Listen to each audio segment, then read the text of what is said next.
ഒരേ അഭിപ്രായം തന്നെ എല്ലാ കാലത്തും ഉണ്ടായിരിക്കുക എന്ന് പറയുന്നത് അങ്ങനെ ഉണ്ടാവുമോ? അങ്ങനെ ഏതെങ്കിലും കാര്യത്തിലുണ്ടാവുമോ? എനിക്ക് തോന്നുന്നില്ല. നമുക്ക് മാറി വരുന്ന സാഹചര്യത്തിൽ നമുക്ക് പലതരത്തിലുള്ള ചിന്തകളുണ്ടാവും, പലതരത്തിലുള്ള തിരിച്ചറിവുകളുണ്ടാവും.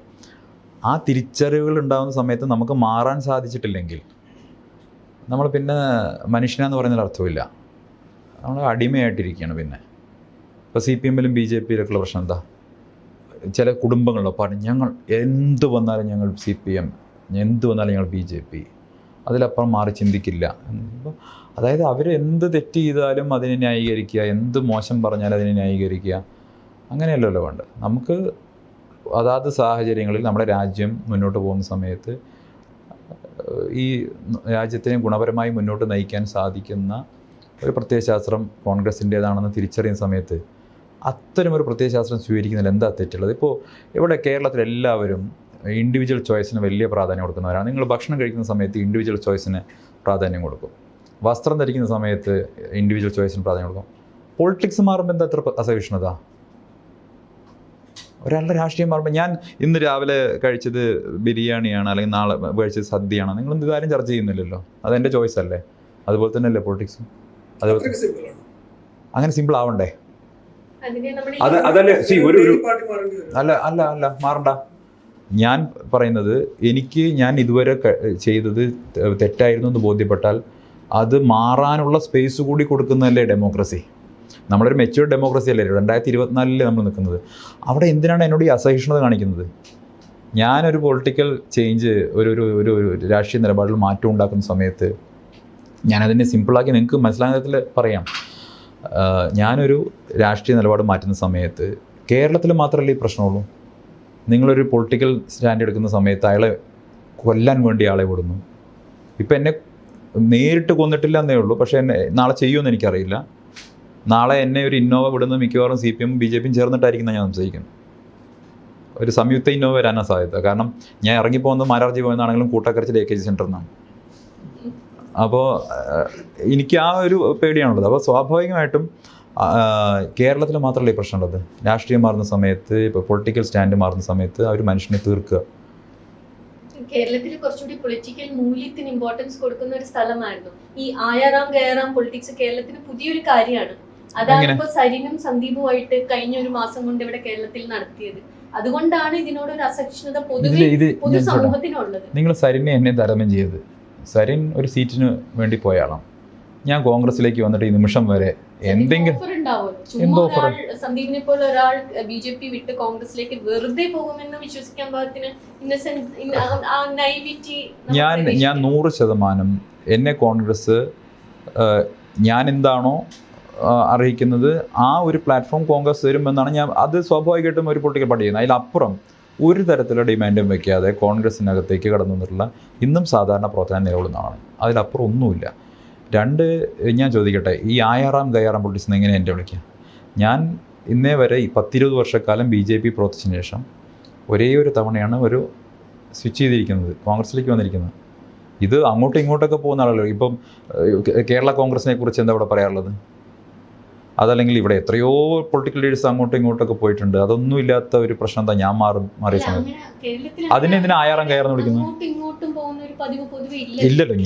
ഞാൻ എൻ്റെ കാര്യം പറഞ്ഞാൽ പോരാ. ഞാൻ ഇത്രയും വർഷം ഒരു പിന്നെ രാഷ്ട്രീയ പാർട്ടി പ്രവർത്തിച്ച ശേഷം എൻ്റെ ചില ജീവിതാനുഭവങ്ങളുടെ തിരിച്ചറിവുള്ള പേരിൽ ഞാനൊരു പുതിയ സമീപനം സ്വീകരിക്കുന്നു. അതിനെ മറ്റുള്ളവരുമായിട്ട് ചേർത്ത് കെട്ടേണ്ടതില്ല. സരിൻ എവിടെയും ഐഡിയോളജിക്കലായിട്ടുള്ള ഷിഫ്റ്റ് പറഞ്ഞില്ല. അപ്പോൾ സരിൻ പറഞ്ഞത് ഞാൻ CPM-നുള്ളിലെ കോൺഗ്രസ്സുകാരനായിരിക്കുന്നതാണ്. ഞാൻ ഒരിക്കലും കോൺഗ്രസിനുള്ളിലെ BJP-കാരനായിരിക്കില്ല. ഞാൻ കോൺഗ്രസ്സുകാരനായിരിക്കും, ക്രിസ്റ്റൽ ക്ലിയർ കോൺഗ്രസ്സുകാരനായിരിക്കും. എനിക്ക് ക്ലാരിറ്റി ഉണ്ട്, ഐഡിയോളജിക്കൽ ക്ലാരിറ്റി ഉണ്ട്. നമുക്കിപ്പോഴും ക്ലാരിറ്റി വരാത്തത് ഇത്ര എളുപ്പമാണോ ഈ പൊളിറ്റിക്കൽ ഷിഫ്റ്റ് എന്നുള്ള ഒരു കാര്യത്തിലാണ്. സന്ദീപ് പറയുന്ന ഒരു ക്ലാരിറ്റി നമുക്ക് ഫീൽ ചെയ്യാം. ഞാൻ പറഞ്ഞല്ലോ ഞാൻ എത്രയോ കാലമായിട്ട് എൻ്റെ വ്യക്തിപരമായിട്ടുള്ള അഭിപ്രായം പലപ്പോഴും BJP-ക്ക് അകത്തും പുറത്തും പറഞ്ഞിട്ടുണ്ട്. ആ സമയത്തൊക്കെ അത് BJP മുന്നോട്ട് വയ്ക്കുന്ന പോളറൈസേഷൻ്റെ പൊളിറ്റിക്സിനെതിരായിട്ടുള്ള നിലപാട് ഞാൻ സ്വീകരിച്ചിട്ടുണ്ട്. അപ്പോഴൊക്കെ എനിക്ക് ആ പാർട്ടിക്കുള്ളിൽ സംഭവിച്ചിട്ടുള്ള പ്രയാസങ്ങൾ നിങ്ങൾ പറഞ്ഞിട്ടുണ്ട്. പിന്നെ ചില സാഹചര്യങ്ങൾ വരുന്ന സമയത്ത് എക്സിറ്റ് ഉണ്ടാകുന്നത് BJP പോലെ ഒരു അടച്ചിട്ട ഒരു കോട്ടയ്ക്കകത്തു നിന്നും പുറത്തേക്ക് ഇറങ്ങാൻ നിങ്ങൾക്കൊരു എക്സിറ്റ് പോയിന്റ് ചില സമയത്ത് നമ്മൾ ട്രിഗർ ചെയ്യുന്ന ഒരു സിറ്റുവേഷൻ ഉണ്ടാവും. ആ സിറ്റുവേഷൻ അറൈസായി ആയിക്കോട്ടെ എക്സിറ്റ്, അത്രയേ ഉള്ളൂ. ഒരു പാർട്ടി ഒരു ക്രൂഷ്യൽ ടൈമിൽ പാർട്ടി വിടുന്നതിനേക്കാൾ ആ പാർട്ടിക്ക് അകത്ത് നിന്ന് അതിനകത്തൊരു കറക്റ്റീവ് ഫോഴ്സായി അതിനെ ശുദ്ധീകരിക്കുക, പ്രത്യേകിച്ചും ഞാൻ ഉത്തരം ആദ്യം പറഞ്ഞു, BJPക്ക് അകത്ത് അങ്ങനെ കറക്റ്റീവ് ഫോഴ്സ് ആവാനുള്ള ഒരു ഡെമോക്രാറ്റിക് സ്പേസും ഇല്ല. ഇപ്പം സന്ദീപിൻ്റെ നേരെ വധഭീഷണി ഉണ്ടായി, ഒരാൾ സന്ദീപിൻ്റെ വീടിൻ്റെ കോമ്പൗണ്ടിൽ വരികയും ചെയ്തു. ആ സമയത്തൊക്കെ സന്ദീപിനെ പ്രൊട്ടക്ട് ചെയ്ത് അയ്യോ പാർട്ടി ഒന്നും പ്രൊട്ടക്ട് ചെയ്തില്ല, അന്വേഷിച്ചിട്ട് പോലുമില്ല. സുബൈർ വധം കഴിഞ്ഞിട്ട് മുഴുവൻ പാർട്ടി നേതാക്കൾക്കും മാറി നിൽക്കാനുള്ള ഇൻഫർമേഷൻ കൊടുത്ത് എനിക്ക് മാത്രമാണ് കിട്ടാതിരുന്നത്. എൻ്റെ ഭാഗ്യം കൊണ്ട് എൻ്റെ ജീവൻ രക്ഷപ്പെട്ടതാണ്. ഞാൻ സോഷ്യൽ മീഡിയയിലാണ് SDPI നേതാവ് കൊല്ലപ്പെട്ടു, സുബൈർ വധം ഉണ്ടായെന്ന് അറിയുന്നത്. ഞാൻ വീട്ടിൽ നിന്ന് ആ സമയത്ത് ഇറങ്ങി, വിഷു ദിവസം ഞാൻ വീട്ടിലാണ്. കേരളത്തിൽ ഏറ്റവും കൂടുതൽ വധഭീഷണിയുള്ള അവർ പരസ്യമായിട്ട് കൊല്ലുമെന്ന് പറഞ്ഞ 2 നേതാക്കളിൽ ഒരാൾ ഞാനാണ്. എന്നിട്ട് പോലും എന്നെ അറിയിച്ചില്ല. ഞാൻ മരിച്ചോട്ടെ എന്ന് എഴുതിയിട്ടായിരിക്കുമല്ലോ. അപ്പോൾ കേരളം മുഴുവൻ അവർക്ക് പിന്നെ സെലിബ്രേറ്റ് ചെയ്യാൻ പറ്റുന്നൊരു ബലിദാനിയെയും കിട്ടും, അവർക്ക് രക്ഷപ്പെടുകയും ചെയ്യാമല്ലോ. എന്നെ മാത്രം അറിയിച്ചില്ല. സന്ദീപ് വാര്യർ എന്ന് പറയുമ്പോൾ വരുന്ന വൺ ഓഫ് ദി ഇമേജസിലൊന്ന് മലപ്പുറത്തൂടെ ഒരു ഓപ്പൺ ജീപ്പിൽ എ കച്ചുവാർ എന്ന് പറയുന്ന മറാത്ത RSSന്റെ അത് പാലക്കാട് ടൗൺ ആയിരുന്നു. എവിടെയാണെങ്കിലും ഒരു വാർ സോങ് പ്ലേ ചെയ്ത് ഓപ്പൺ ജീപ്പിൽ യാത്ര ചെയ്യുന്ന ഒരു സന്ദീപ് വാര്യരെ നമ്മൾ കണ്ടിട്ടുണ്ട്. ആ സന്ദീപ് വാര്യർക്ക് എത്ര സമയം എടുത്താലും ഈ പറയുന്ന ഒരു കോൺഗ്രസ്സുകാരനാവാൻ ഇത്ര എളുപ്പമാണോ എന്നുള്ളതാണ്. എത്ര വട്ടം പറഞ്ഞു. അത് നഗരസഭാ തെരഞ്ഞെടുപ്പ് കഴിഞ്ഞ് പാലക്കാട് വാർ സോങ് വെച്ചിട്ടാണ് സന്ദീപ് ഓപ്പൺ ജീപ്പിൽ, അതൊരു വെല്ലുവിളി, ഒരു വാർ ക്രൈ ആണ് ആ സോങ് വെച്ചിട്ട്. അത് അർത്ഥമറിയാതെ ആയിരിക്കില്ലല്ലോ സന്ദീപ് ആ പാട്ട് വെച്ചിട്ട്. ഞാനല്ലോ പാട്ട് വെക്കുന്നത്. ആ പാട്ട് എനിക്ക് തോന്നുന്നു മൈക്കിൽ വെച്ച പാട്ടായിരിക്കും. ഞാൻ ആ ഒരു വീഡിയോ എടുത്ത് പ്രവർത്തകരൊപ്പം ബൈക്ക് റാലിയിൽ പോകുന്ന ഒരു വീഡിയോ എടുത്തിട്ടില്ല നിങ്ങൾ പറഞ്ഞു. ആ വീഡിയോയിൽ ഉള്ള സന്ദീപ് വാര്യറും ഈ സന്ദീപ് വാര്യറും തമ്മിൽ ഒരുപാട് ഡിസ്റ്റൻസ് ആണ് നമ്മളിപ്പോ നോക്കുമ്പോൾ. ഈ വീഡിയോയിൽ ഞാൻ ഇത്തവണ ഇലക്ഷനിൽ ഞാൻ രാഹുൽ മാങ്കൂട്ടത്തിലെയും ഷാഫിയുടെയും ശ്രീകണ്ഠന്റെയും കൂടെ ഓപ്പൺ ജീപ്പിൽ പോകുന്ന കണ്ടില്ലേ? അല്ല, അതൊക്കെ ഇത്ര എളുപ്പമാണോ എന്നുള്ളതാണ് ഈ ചോദ്യം. എളുപ്പമാവണ്ടേ? കവർ ചെയ്യാൻ നമ്മൾ 2024 ഒരു മെച്യൂർ ഡെമോക്രസിയിൽ നിൽക്കുന്ന സമയത്ത് അത് എളുപ്പമാവണ്ടേ? നാളെയും ആളുകൾക്ക് ഇത്തരത്തിൽ എളുപ്പത്തിൽ നിലപാടുകൾ സ്വീകരിക്കാൻ സാധിക്കണ്ടേ? എന്തിനാണ് കെട്ടിയിടുന്നത്? നമ്മൾ 2024 ഇന്ത്യ പോലെ ഒരു വൈബ്രൻറ്റ് ഡെമോക്രസിയിൽ നിൽക്കുന്ന സമയത്ത് നിലപാടുകൾ സ്വീകരിക്കാനും രാഷ്ട്രീയ നിലപാടുകൾ തുറന്നു പറയാനും തെറ്റുണ്ടെങ്കിൽ തിരുത്താനും മാറാനും ഒക്കെയുള്ള സ്വാതന്ത്ര്യം കൊടുക്കേണ്ട എന്തിനാണ് മാധ്യമങ്ങളും ആളുകളും ചേർന്നിട്ട് നീ അവിടെ തന്നെ നിൽക്കുന്നു പറയുന്നത്? ഒരു സംശയം, ഇതേപോലെ ഇനിയും സന്ദീപിന് മാറാമല്ലോ എന്നുള്ളതാണ് അടുത്ത ചോദ്യം. ഞാൻ ഇതേപോലെ എളുപ്പമാണ് മാറണമെങ്കിൽ ഞാൻ പറഞ്ഞത് നിങ്ങൾ തിരിച്ചറിവുണ്ടാവുന്ന സമയത്ത് നിങ്ങൾക്ക് മാറാൻ ഒരു സ്വിച്ച് ചെയ്യാനുള്ള ഒരു ഓപ്ഷൻ നിങ്ങൾ ഇപ്പോൾ കോൺഗ്രസ് നിന്ന് പലരും മാറിപ്പോയിട്ടുണ്ട്. ഒരാൾക്ക് നേരെയും കോൺഗ്രസ് ഇന്നോവ അയച്ചിട്ടില്ലല്ലോ. കോൺഗ്രസിൻ്റെ ഭാഗത്ത് നിന്ന് ഈ തരത്തിൽ പിന്നെ എന്താ പറയുക ഹീനമായിട്ടുള്ള രീതിയിലുള്ള അറ്റാക്ക് ഒന്നും ഉണ്ടാവാറില്ല. കോൺഗ്രസ് പരമാവധി സഹിഷ്ണുത കാണിക്കുന്ന ഡെമോക്രാറ്റിക് വാല്യൂസ് ഉള്ളൊരു പ്രസ്ഥാനമാണ്. ആ ഒരു ജനാധിപത്യത്തിൻ്റെ ഒരു മൂല്യം എന്തേ സംഘപരിവാറിനും BJPക്ക് ഉൾക്കൊള്ളാൻ പറ്റാതെ പോകുന്നു? CPM എന്താണോ ചെയ്യുന്നത് അത് തന്നെയല്ലേ ഇവരും ചെയ്യുന്നത്. അതാണ് ഞാൻ പറഞ്ഞത്, രണ്ടുപേരും ചേർന്ന് ഇന്നോവ ഇടുമെന്ന് മാത്രമേ ഭയമുള്ളൂ. കോൺഗ്രസ് ഇന്നോവ ഇടുമെന്നുള്ള പേടി വേണ്ട. കോൺഗ്രസ് എന്നെ പ്രൊട്ടക്ട് ചെയ്യാനുള്ള ഇന്നോവ ഇട്ടിട്ടുണ്ട്. ഷാഫി പറമ്പിലും ശ്രീകണ്ഠേട്ടനും ഒക്കെ ഞാൻ ഈ പാർട്ടിയെ ജോയിൻ ചെയ്ത ശേഷം ഓരോ ദിവസവും ഞാൻ ഭക്ഷണം കഴിക്കുന്നവരാണ്, എങ്ങനെയാണ് യാത്ര ചെയ്യുന്നത് മുഴുവൻ പരിശോധിക്കുകയും. എനിക്ക് തോന്നുന്നത് കോൺഗ്രസ് എനിക്ക് സത്യം പറഞ്ഞാൽ ഞെട്ടിപ്പോയി. ഇത്ര ഒരു കേഡർ പാർട്ടി സിസ്റ്റം പോലെ എന്നെ പ്രൊട്ടക്ട് ചെയ്ത് കൊണ്ടുപോയിട്ടുണ്ട്. UDF മുഴുവൻ, മുസ്ലിം ലീഗിൻ്റെ പ്രവർത്തകരും കോൺഗ്രസിൻ്റെ പ്രവർത്തകരും. കോൺഗ്രസ് സ്നേഹത്തിൻ്റെ കട തന്നെയാണ്, ഒരു സംശയമില്ല, 100%. ഇത് ഒരു കണക്ഷൻ ചോദ്യം ചോദിക്കട്ടെ. നേരത്തെ ഡാപ്സിയെ കുറിച്ചും മേഡനെ കുറിച്ചൊക്കെ കണ്ടംപററി ലിറ്ററേച്ചറും മ്യൂസിക്കും ആയിട്ടൊക്കെ എത്രത്തോളം അപ്ഡേറ്റഡ് ആണ്? എനിക്ക് സിനിമാ മേഖലയിലും സാംസ്കാരിക മേഖലയിലൊക്കെ നല്ല സുഹൃത്തുക്കളുണ്ട്. ഞാൻ അതിൽ അത്യാവശ്യം ഇടപെടലുകളൊക്കെ നടത്തുന്ന ആളാണ്. അത്യാവശ്യം എഴുത്ത് ഒക്കെ ഉണ്ട്, അത് പറയാനാവുന്നതേ ഉള്ളൂ. വേറൊരു സന്ദീപ് BJPയിലെ ഒരു നല്ല സ്പോക്സ് പേഴ്സൺസിൽ ഒരാളായിരുന്നു. കോൺഗ്രസിലേക്ക് വരുമ്പോൾ ഇവിടെ സ്പോക്സ് പേഴ്സൺസിന്റെ കളിയാണ്. ഒരുപാട് പേരുണ്ട് നന്നായി പെർഫോം ചെയ്യുന്നത്. അതിന്റെ ഇടയിൽ സന്ദീപ് എങ്ങനെയാണ് ഒരു സ്പേസ് ഉണ്ടാക്കിയെടുക്കുക? ഞാൻ സ്പോക്സ് പേഴ്സൺ ഞാൻ പറഞ്ഞല്ലോ, ഞാൻ BJP നിൽക്കുമ്പോൾ പറഞ്ഞൊരു കാര്യമുണ്ട്. എനിക്ക് ചാനലിലും രാഷ്ട്രീയം പറയാൻ സാധിക്കും, ചായക്കടയിലും പറയാൻ പറ്റും. എനിക്ക് എൻ്റെ അഭിപ്രായം പറയാൻ സ്ഥലം ഉണ്ടായാൽ മതി. അതെനിക്ക് ചാനലാവണമെന്ന് ഒരു നിർബന്ധവുമില്ല. എനിക്ക് സംസാരിക്കാതിരിക്കാൻ കഴിയില്ല, രാഷ്ട്രീയം പറയാതിരിക്കാൻ കഴിയില്ല, അത് കോൺഗ്രസിൻ്റെ രാഷ്ട്രീയം ഞാൻ എവിടെയും പറഞ്ഞോളാം. എനിക്ക് ധാരാളം ഓപ്പർച്യൂണിറ്റി കോൺഗ്രസ്സിൽ വന്നതിന് ശേഷം എനിക്കിപ്പോൾ എന്താ പറയുക, അടുത്തൊരു 2 വർഷത്തേക്കുള്ള അത്രയും കോളുകൾ വന്നു കഴിഞ്ഞു പരിപാടികൾ പങ്കെടുക്കാനും കാര്യങ്ങൾക്കും. അപ്പോൾ എന്നെ സംബന്ധിച്ചോളം അത് ഇപ്പം അങ്ങനെയാണ്. അത് എനിക്ക് നിങ്ങൾ നിയന്ത്രിക്കുമ്പോഴാണ് പ്രശ്നം. അതല്ലെങ്കിൽ ഇപ്പോൾ BJP നിൽക്കുന്ന സമയത്ത് ഉള്ള പ്രയാസം, നല്ല ഫോമിലിരിക്കുന്ന സമയത്തും പാഡ് കെട്ടി ഗാലറി ഇരിക്കേണ്ടി വരുന്ന അവസ്ഥയായിരുന്നു. ഡെമണൈസ് ചെയ്യപ്പെടേണ്ട ഒരു സംഘടനയാണോ RSS? RSSൻ്റെ പ്രവർത്തനം കൊണ്ട് ആണ് RSS അങ്ങനെ ചെയ്യപ്പെട്ടിട്ടുണ്ടെങ്കിൽ അതിൻ്റെ പ്രവർത്തനം കൊണ്ടും അതിൻ്റെ നിഗൂഢമായ പ്രവർത്തന രീതി കൊണ്ടുമാണ്. ഞാൻ പറഞ്ഞ ഡെമോക്രാറ്റിക് ആയിട്ടുള്ള ഒരു സ്പേസ് കൊടുക്കാത്ത എല്ലാ സംഘടനകളും സ്വാഭാവികമായിട്ട് ഡെമോണൈസ് ചെയ്യപ്പെടും. നിങ്ങൾ ഓപ്പൺ അല്ലെങ്കിൽ, നിങ്ങളുടെ പ്രവർത്തനങ്ങൾ സുതാര്യമല്ലെങ്കിൽ നിങ്ങൾ സ്വാഭാവികമായിട്ടും അത്തരത്തിൽ വ്യാഖ്യാനിക്കപ്പെടും. അത് അവരുടെ കുഴപ്പമാണ്.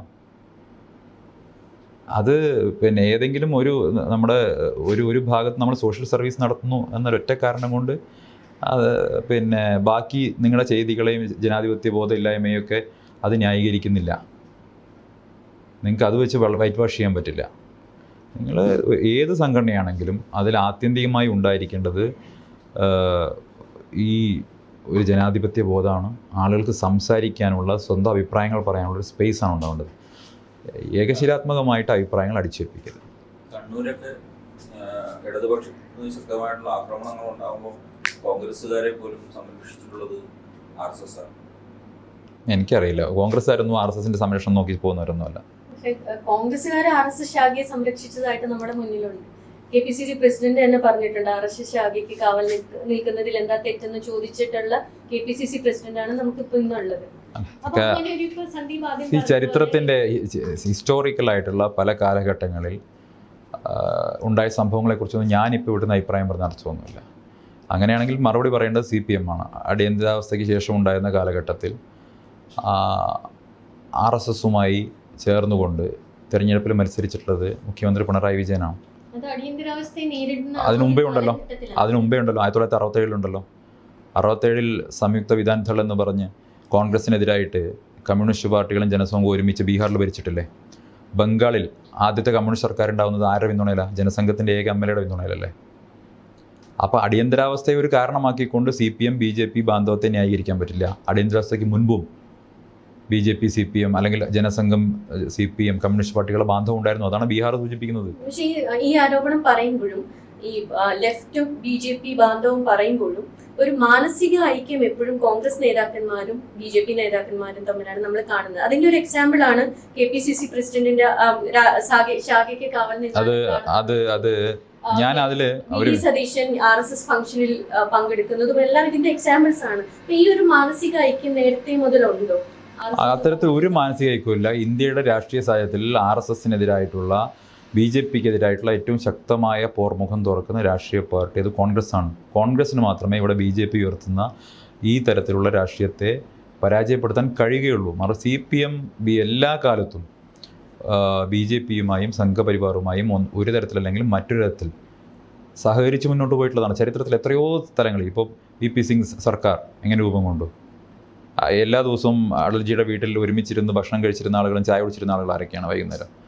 അത് ഞാൻ നേരത്തെ പറഞ്ഞത് 67 ഏറ്റവും പ്രകടമായിട്ടുള്ള കാര്യം. 67 ഒരു മിനിസ്ട്രിയുടെ ഭാഗമായിരുന്നു. മന്ത്രിസഭയിൽ കൂട്ടുത്തരവാദിത്തമാണല്ലോ. അവിടെ നമുക്ക് ഡിസെൻ്റ് എഴുതാൻ പറ്റില്ല ആണല്ലോ. ക്യാബിനറ്റിൽ ഡിസെൻ്റ് എഴുതാൻ പറ്റില്ല. ഒരു ക്യാബിനറ്റിൻ്റെ ഭാഗമായിരുന്നു ലെഫ്റ്റ് പാർട്ടികളും ജനസംഘവും. ബീഹാറിലെ നമ്മുടെ ഇപ്പോൾ RSS ആണ് ഇന്ദിരാഗാന്ധിയെ ജയിപ്പിച്ചതെന്ന് RSSും ഇന്ദിരാഗാന്ധിയും തുറന്നു പറഞ്ഞിട്ടുള്ളതാണ് 1980. ഈ ബാന്ധവങ്ങൾ രണ്ട് വിഭാഗങ്ങൾ തമ്മിൽ പലരുമായിട്ടും RSS കാലാകാലങ്ങളിൽ എടുത്തിട്ടുള്ള ഒരു നിലപാടാണത്. RSSനോട് ചോദിക്കണം. ഞാൻ RSSൽ ഉണ്ടായിരുന്ന ഒരാളെന്നുള്ള നിലയിലാണ് ഈ ചോദ്യം. ഞാൻ ഇപ്പോൾ കോൺഗ്രസ്സുകാരനാണല്ലോ. ഞാൻ എന്തിനാണ് RSSന്റെ മറുപടി പറയുന്നത്?